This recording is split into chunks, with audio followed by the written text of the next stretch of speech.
பாடல் 2 வருடங்கள் காத்திருந்தது உங்களுக்கு தெரியுமா? அகாதமி விருது பெற்ற ஏ.ஆர். ரஹ்மான் உருவாக்கிய ஜமால் என்ற புதிய பாடல் இன்று வெளியானது. இந்த பாடல் UAE நாட்டுக்கு அர்ப்பணிக்கப்பட்ட ஒரு அழகான பரிசு.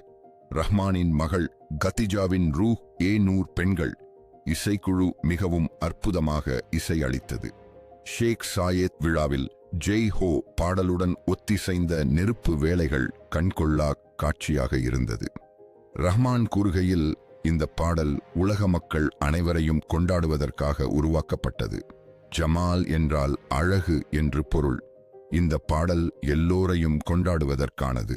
உலகப் போர்கள் முடியும் வரை இந்த பாடலை 2 வருடங்கள் தாமதப்படுத்தியதாகவும் அவர் கூறினார்.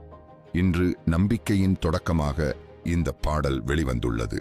இந்த அற்புதமான இசை நிகழ்ச்சியில் உங்களுக்கு பிடித்த பகுதி எது? மேலும் இதுபோன்ற சுவாரஸ்யமான செய்திகளுக்கு dubai.tamil பின்தொடருங்கள்.